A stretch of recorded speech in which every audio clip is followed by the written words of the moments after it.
Muslim nations have rejected President Trump's call to empty the Gaza Strip of its Palestinian population. AP correspondent Julie Walker reports. Foreign ministers from Muslim nations are rejecting calls by President Trump to empty the Gaza Strip of its Palestinian population and instead backing a plan by Egypt for an administrative committee of Palestinians to govern the territory to allow reconstruction. Foreign ministers are gathering for a special session of the Organization of Islamic Cooperation, which includes 57 nations. The OIC also reinstated Syria as a member of the grouping. This all comes when the 7-week-old ceasefire between Israel and Hamas has been thrown into doubt, with Israel balking at entering negotiations over the terms of a second phase of the deal. I'm Julie Walker. German election winner Friedrich Merz's Conservatives and the Social Democrats have concluded preliminary talks on forming a coalition government. Merz told reporters on Saturday in a joint announcement alongside other party leaders. Sierra Lee from Reuters reports. We have a joint paper that forms the basis for the coalition negotiations, which we may start next week. In conclusion, I would like to say a few words about this. We have essentially reached agreement on 3 major issues. One is the issue of migration. The second is the issue of finance, and the third is the issue of the labor market and the economy. The two parties were racing for a deal before next week, when they hope to push a loosening of Germany's borrowing limits through Parliament. That could revive growth in Germany's largest economy and boost military spending. Merz wants to form a coalition by Easter. That was Reuters correspondent Sierra Lee. This is VOA News. U.S. President Donald Trump on Friday said he found it easier to deal with Russian leader Vladimir Putin than Ukrainian President Volodymyr Zelensky in his quest to end the war sparked by Moscow's 2022 invasion of its neighbor.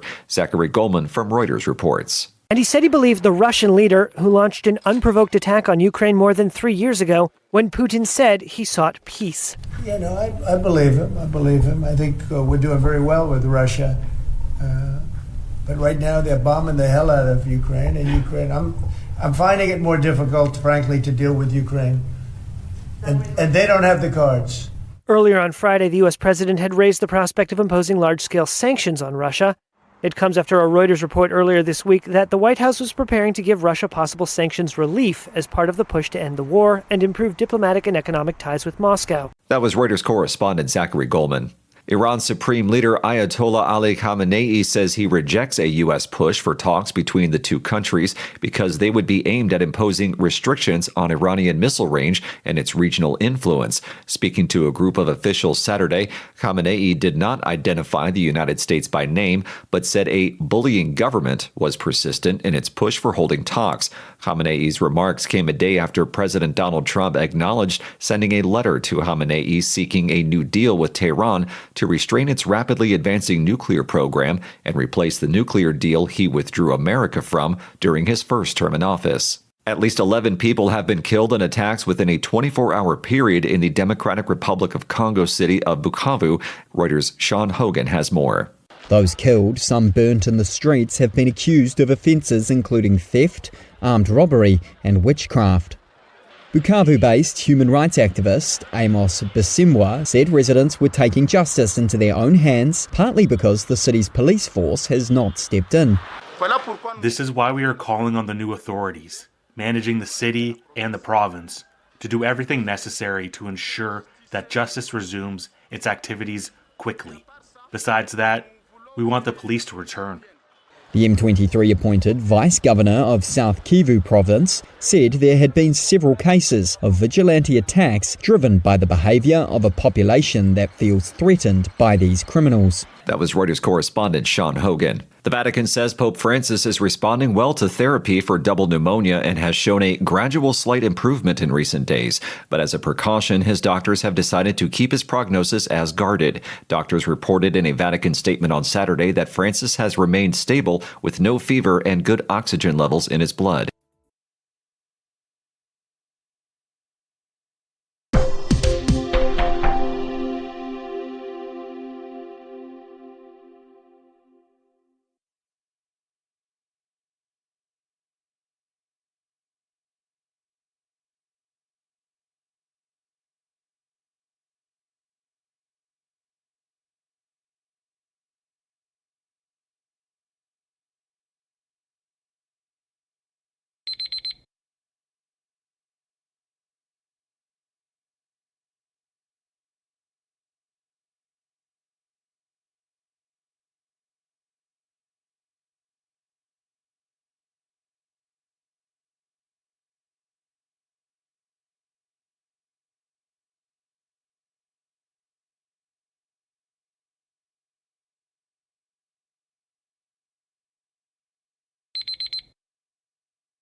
Thank you for watching. Can you do me a favor? Please leave a comment in the comment section below. That would really help. Thank you, and see you again soon.